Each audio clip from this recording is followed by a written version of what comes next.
In a major escalation of global trade tensions, the United States has slapped a 25% tariff on nearly all Indian origin goods effective from August, while also levying additional penalty taxes in response to India's continued energy and defense trade with Russia.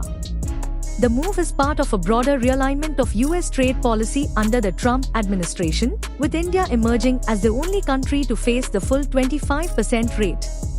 In contrast, nations like Pakistan, Vietnam, Bangladesh, and Turkey have received 15 to 20% tariff brackets, as the US attempts to balance trade enforcement with strategic interests.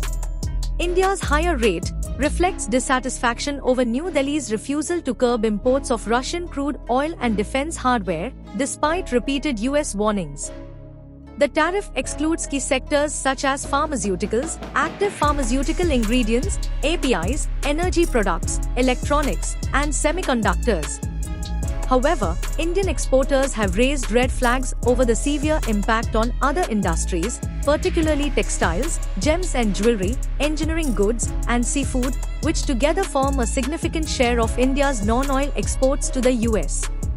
Export bodies say orders are already being cancelled, especially those from American buyers who placed bulk purchases during the June Las Vegas Jewelry Expo. Units in Surat, Ludhiana, and Tirupur have reported growing anxiety, with many shipments halted mid-transit. In response, Indian exporters have petitioned the government for emergency relief, including expanded export credit lines, targeted sectoral subsidies, and fast-tracked foreign trade promotion schemes.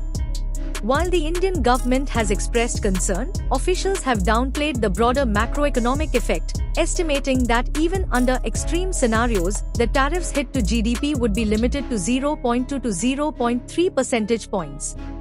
Policymakers have reiterated their non-negotiable stance on issues like no concessions on agricultural or dairy imports, no entry for genetically modified or beef products, respecting domestic cultural sensitivities.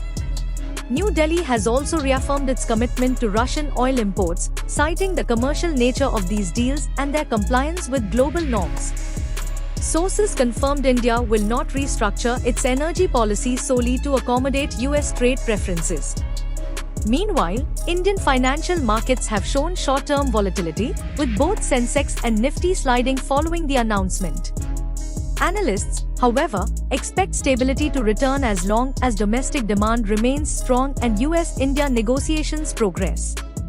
Trade talks are expected to resume later this month, with Commerce Minister Piyush Goyal scheduled to visit Washington around August end. Both sides hope to strike